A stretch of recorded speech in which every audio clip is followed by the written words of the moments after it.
Hey guys, this is the second episode of the podcast, and we're gonna get straight into it. Like, what is motivation? I personally think motivation is having a strong why as well as a built discipline over a period of time, knowing what you're supposed to do, as well as having a why I want to get rich, why I want to become a doctor, why I'm going to school. Just having a strong why, I feel like that coupled with good discipline keeps you motivated. I don't really like using the term motivated because I believe that I'm just supposed to do what I'm supposed to do. I don't need to do it, but I know what I'm supposed to be doing, which in turn works for me best and gives me the motivation. So that's what I truly believe. Sorry, Andy, could you just say the question again? What is motivation? So, I believe motivation is the act of being kind of excited, energized to kind of do a task. So, this could be being motivated to go to the gym or doing some work. And it's just kind of like this energy that comes, like a spike of energy that comes out of nowhere to do a task, which could be pretty difficult. Um, Regards to motivation, I don't believe it's always good because you can have motivation, but you can't maintain motivation. That's kind of discipline. So I'd much rather have a lot more discipline than motivation because obviously motivation will fizzle out. And then once it fizzles out, then you've got no energy. But hopefully with the motivation, it builds discipline. So let's say you want to start a business and you're motivated and you've watched a lot of videos. You start it, you kind of build the foundations of your mind, and then that kind of builds discipline. Then that discipline will keep you going forever, or as long as you need to be going to succeed. So, yeah, that's kind of my outlook on motivation. Um, Mine is yeah, a little bit different. So, with the stuff like spikes that you're referring to, it's actually because motivation is literally just dopamine. So, when you see these spikes, like when you feel them, it's spikes in dopamine. And if you know the Funny Bald Man, he has so much dopamine, and you can tell through his actions, the way he's talking, the like just everything he does just signals off such a high level of dopamine, such a high baseline that obviously he's gonna say motivation doesn't exist, you need discipline because he's running on so much motivation that he doesn't need to worry about not having it. Um, it's such a powerful tool to have because if you have no motivation, you can easily increase it. You just need to get rid of the smoking, video games, all of that, and naturally you'll feel better. But like from your point of views, how can someone kind of increase this motivation? Because when you feel like not doing anything, even if you start doing it on discipline, you'll just kind of feel rubbish, and whatever you make will be lesser than what you would make with motivation. Yeah, I kind of think it's having a strong why. So like why I need to do this. Why it's not really even the need, it's knowing why you're doing a certain thing, why I need to get rich, why I need to become an engineer, why I'm going to school, why am I going to the gym. Having that strong why in turn and itself just gives you the dopamine, you'd call it, the motivation, you'd call it. But just knowing your strong why, that's personally what works best for me. Just in the back of my head and really sitting down, talking to your subconscious, and just knowing what and why you're doing a certain thing, be it a task, be it doing just your daily things, just having that strong why overall just compounds and you don't really need motivation after a certain period of time. yeah, I completely agree. I mean, for me, it would be the small wins, and you pile up small wins each day, and it kind of builds this aroma of motivation. So it's like, even if you're starting out and it's like, yeah, I got up at 5 a.m. 5 times this week, it's going to build that kind of foundation of like, yeah, I can do this. I have purpose. And then once you've got purpose, like you said, Harif, once you've got that, you can kind of, you've basically got infinite motivation because it's like every single time you feel like not doing something, it's like, I've got to do it because of this. And then it's like every time you don't want to do something, you fall back on that why, and that will keep you going for however long you need to be going. It is interesting because I think if you combine the science and this kind of like mental thing of I have to do it, you can literally become unstoppable. like completely. But when you become unstoppable, right? Is there such thing as get rich quick? Um, this is actually something that I was talking with a couple of friends like yesterday night, I think it was. We're having this chat about it, and it's one thing that Alex Hormozy says, that as an entrepreneur, as young people, especially in our generation, we're always seeing people get off a crypto pump, get on YouTube automation, and apparently become rich in 6 months or become rich quickly. I don't think the become rich works because, okay, let's say you make A, B, C amount of money, you make $1 million in a day out of a lottery win. But a stat has actually proven 70% of people who win the lottery lose their wealth. It's because you haven't really built the discipline in you. You haven't really struggled for the money. So like the quick rich scheme maybe sometimes works. Sometimes I'd put a small percentage in it, a very small percentage in it, but even after you do get that quick money, most people, and research has shown that most people lose their wealth in a couple of years. So it's not really something that I would really look into. It's not a skill that you build and you can give out to the world and still get paid for it. I mean, it depends on what you define as quick, because obviously getting rich overnight is kind of a little bit almost impossible and unrealistic. But if you were to say to someone, okay, I'll give you $1 million over 80 years of working, they'll be like, no way. But that's what people who get hired and they live on wages, that's kind of what they make if they have a good job. They make $1 Not million even really. over a lifetime. But if you said to someone, I'll give you $1 million in 2 years, they'd be like, hell yeah. So I feel like the only way to get rich is to get rich quick, but not as quick as some people think. Not 2 days, 3 days, but two to 5 years, 10 years. That's quick to me. 5, 10 Yeah, I years. completely Yeah, and agree. that's the thing. It's kind of what Yeah, go on, Andy, sorry. I was just gonna say that that's what you need to be aiming for. Yeah, I completely agree. I mean, definitely, I mean, if you get rich quick, and I'm talking like in under 2 years, you make 10, 15, 20 grand a month. I believe you won't have the kind of foundation and principles you need to maintain it or continue to build it, because you'll just get that massive spike of income. And then you're like, shit, what do I do with it now? Like, because with people that get rich quick, they've not had the time to kind of build a connection and build a skill set. So when they get it, it's kind of like, okay, well, what do I do now? And then they'll just blow it all. So I completely agree, like you can get rich quick. But for me, I'd rather get rich quick in the sense of 2 to 10 years than 0 to 2 years, because I'd rather struggle, because then once I've got rich, it's a lot more of a pleasure, and it's a lot more of it's a lot more joyful because you know you've worked hard for it. But then obviously, if you just get rich overnight, it's kind of like you don't, you won't really, it won't be fulfilling, because it's just like you've got this money out of nowhere, and it's like you've not done any work for it. So, um, yeah, I'd definitely rather get rich in 2 to 5, 10 years than overnight. An analogy for that would be like climbing Mount Everest. If you climb Mount Everest for I don't know however long it takes, is it a couple days or whatever, then and you Probably. get up there, you would feel like the king of the world. I'm at the highest point on this planet. But if you teleported there, in 10 minutes you'll be bored. You'll be like, I don't want to be here anymore. Because you got there easily. You didn't go through that struggle to get there. And it's not as exciting as if you did. So I do agree on that. So Absolutely. obviously all of us are entrepreneurs, but like why don't we go down the traditional path of schools, uni, job, retire, and then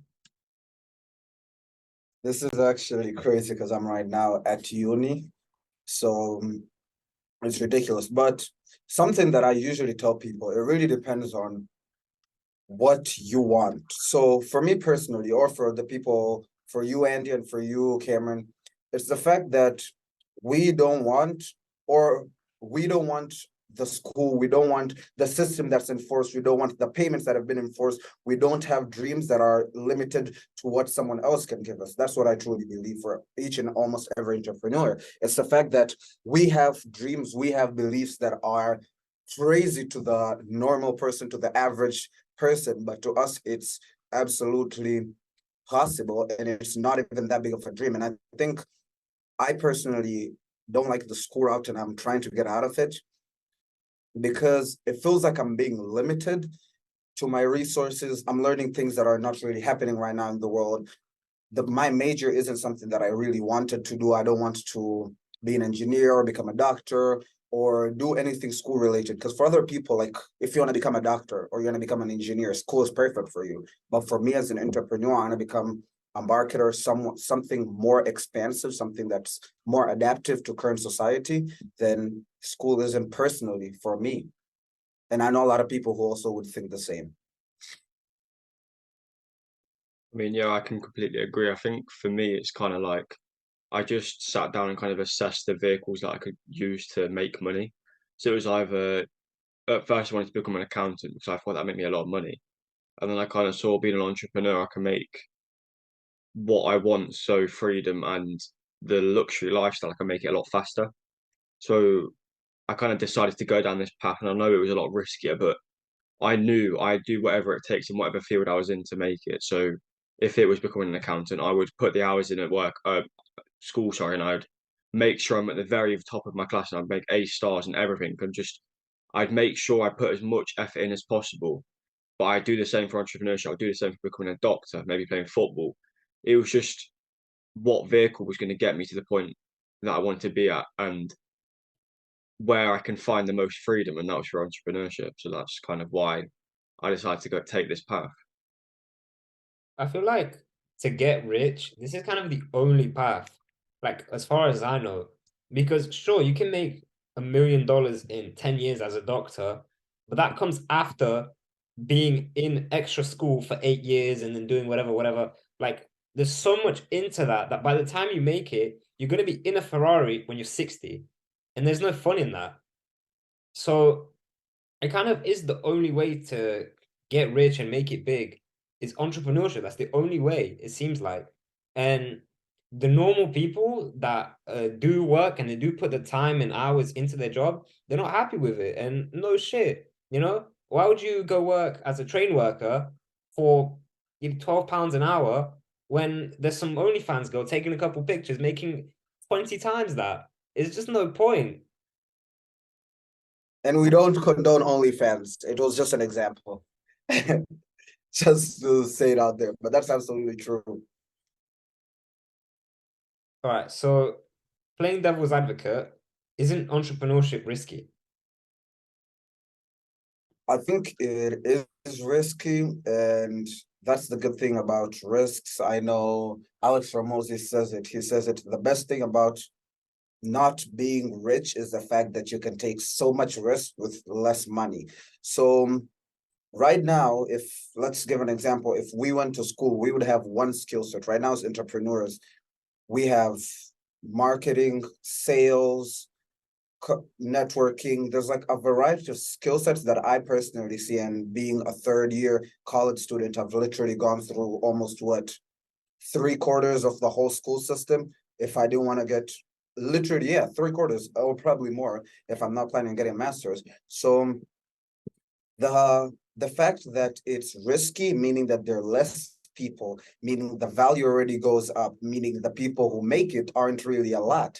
So in reality, if you short think of it, in like 2 years, 3 years, okay, I'll go to school, get a bachelor's, get a master's, I'll have a good job. But I'm thinking 10 years in the future, when I'm the one who doesn't have to get employed, I work when I want, I'm driving in my Ferrari on a Monday morning while you have to get out and pull yourself to work. No risk, no reward in my eyes.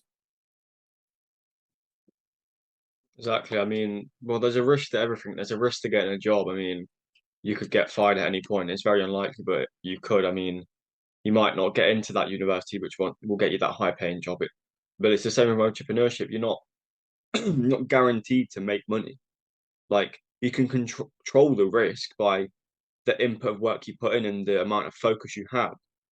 But I mean, it's always going to be risky, but obviously that's something I like about it. I like the risk. I like having that kind of weight on my shoulders because it pushes me to work harder. And the more I work, the more I learn, and the more I learn, the more I can take action on. So I mean, it's a good thing for me, the risk. So I'd rather have the risk of entrepreneurship than the risk of not getting to where I want ever in life, you know. I feel like as well, what people count as like risk and the symptoms of risk is actually a good thing. Like, let's say you started a business and it failed. You're more qualified to run a business now that you have a failed business than anyone who studied business for 4 years. You've already got more qualification in like the 3 months that you ran one and it failed. So what people see as like risky and bad is actually pretty good. Taking all that in account, do you have a plan B? Like, just in case something goes wrong.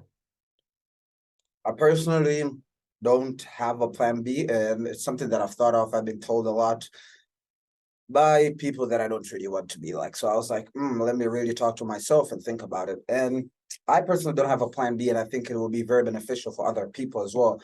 Because as soon as you have a plan B, your plan A really is like, I'm not really putting in that much work. I have a plan B behind me. But knowing that I have no plan B, now I'm in full war mode. I can go in 3 days without sleep. I can just put in the grind, put in the work because I know I need this to come off. And that's kind of the reason that I don't really want to go down the school route, because it's kind of like a plan B, which is going to give me the level of comfort. I don't want that comfort. I like my life being on the line every single day, every single second, every single moment. It just gives me that dopamine, that motivation, if you call it, that allows me to just excel. So personally, I don't have a plan B. I'd never probably look into it because I believe in myself enough to know that if I stick to this, I will make it. Maybe not today, maybe not in 2 years, maybe not in 5, but consistency all compounds. There was a real story behind this, actually. When the Spaniards went to conquer the Aztec Mexicans, when they got there onto the shore, they decided, the captain said, all right, everyone, burn your boats. And the ships, yep. Burn the ships, burn them all down. And all the soldiers were like, why? What? How are we gonna get home? You either win or you die. That's what the captain said. And guess who conquered Mexico? Because Easy. there was no other way out. Exactly. Good It's the point. same- I mean, sorry, Andy. I mean, for me, um, I don't have a plan B, but I have plans which will kind of support plan A. So for me, kind of, I've thought about getting a part-time job to supplement the investments I want to make into myself and my business, because obviously I'm not going to be working a job to spend money on parties and go through that circle again and again. I'd be using the money to help me get to where I want to be with plan A. So it's like I haven't I've thought about having a plan B. I know I've got people who I know who are in entrepreneurship who have a plan B, which I completely disagree with. However, I have things in place to kind of help me get to where I want. Sometimes I don't like having them, but I feel like once you've even thought about it, it's like you lose that kind of momentum and it's so difficult to get back. And I really do beat myself up sometimes within thinking about getting a plan B. But um yeah, I feel like for me it's either I succeed in this or I never have the life I want. That's how I kind of think about it. I mean, I think subconsciously we all have plan Bs because if I'm thinking about it, if whatever I'm doing doesn't work, I know that I can go into there and I can kind of hustle there and hustle here. Like there's different places I can fall back on, but I don't think about them. I don't like sometimes I don't even know that they're there, but it just clicks like, oh shit, something goes wrong. All right, maybe if this doesn't work out in however many months, I could then try and hustle this place or go here and try and this different. Like there's always something you can do. It doesn't need to necessarily fall back on a job all the time. Like people think it's the end of the world if you fail. Failing's good, in my opinion. Absolutely.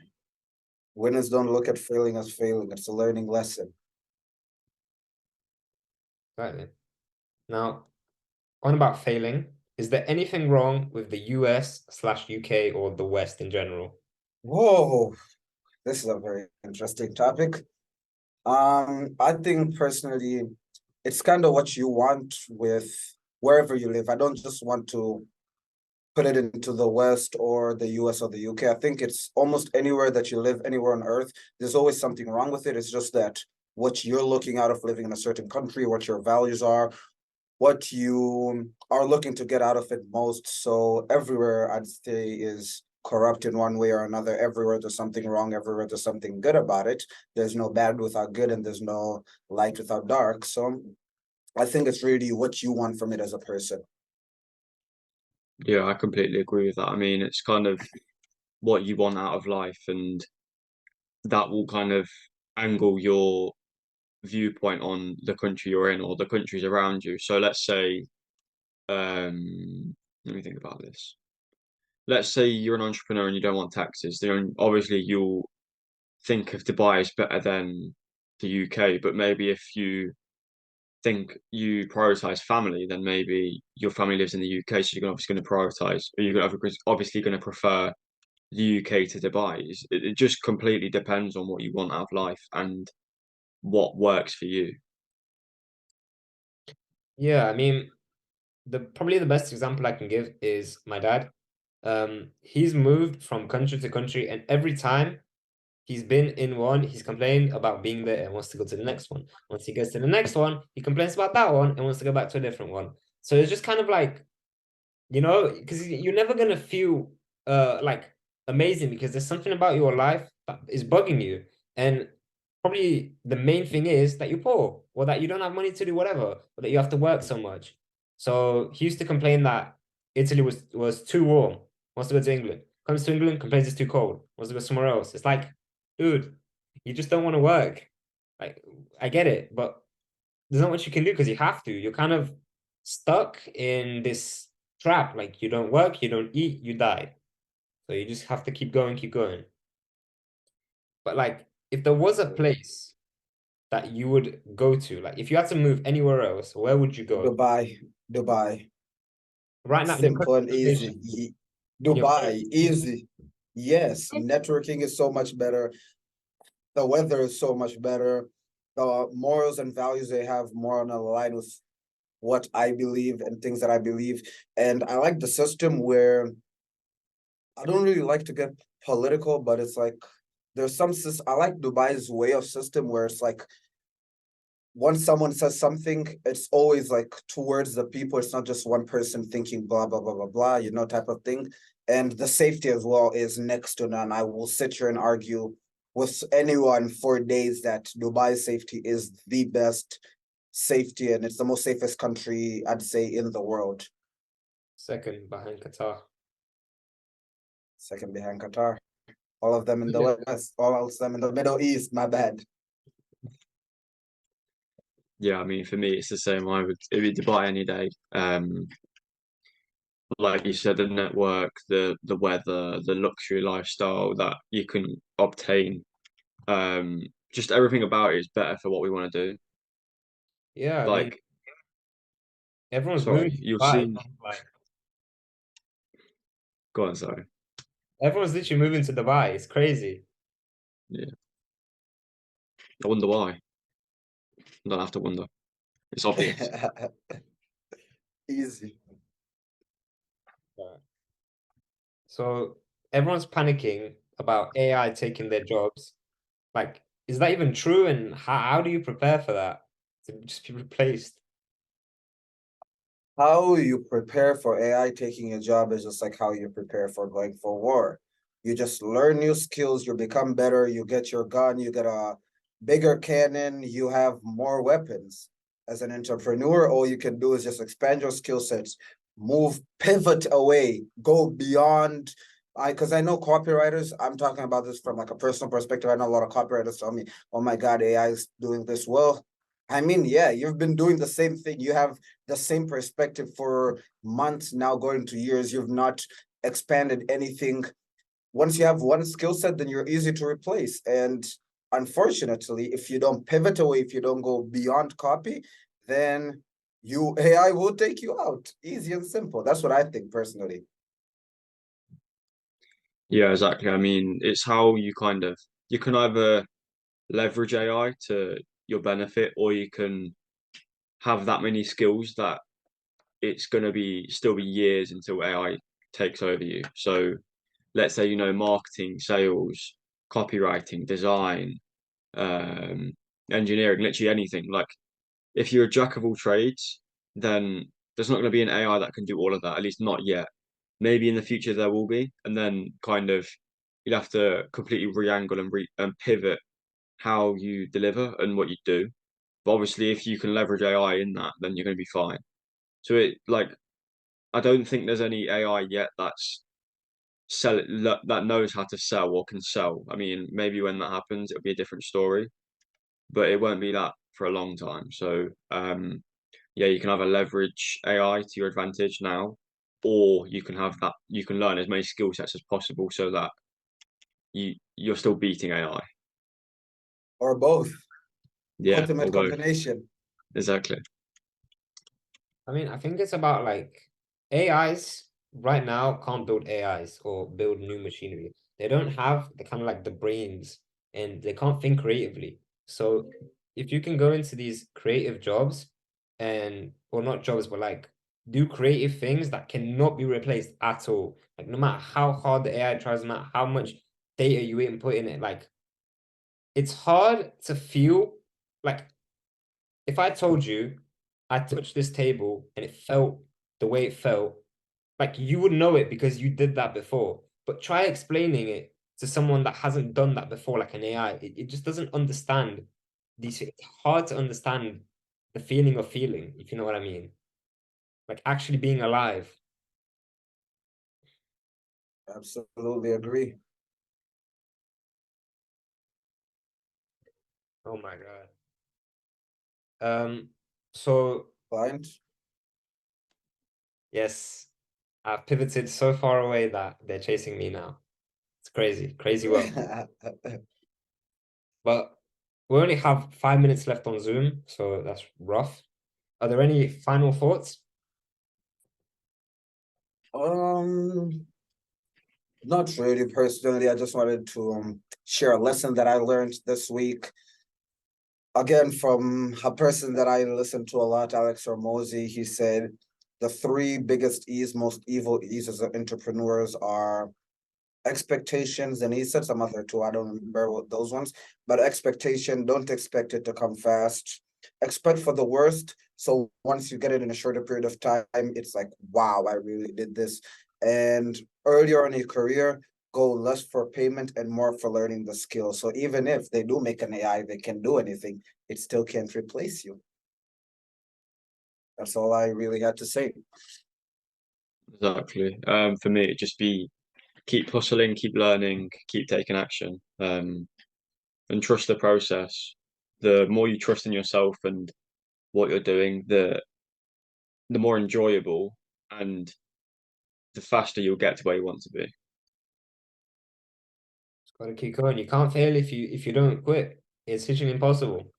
Exactly. Absolutely. Going at it, keep winning, keep trying. And like Cam said, like these small wins, if you get these small wins, they actually pile up so hard on each other because then you feel more confident in yourself to actually take risks and just go beyond like what you can do and what you thought you could do. Because you've got all these small wins behind you, like eating healthy, like getting into shape, getting good, like doing the right things, helping someone who's in trouble, it kind of like it helps you out. All right. Absolutely true. This was a shorter episode.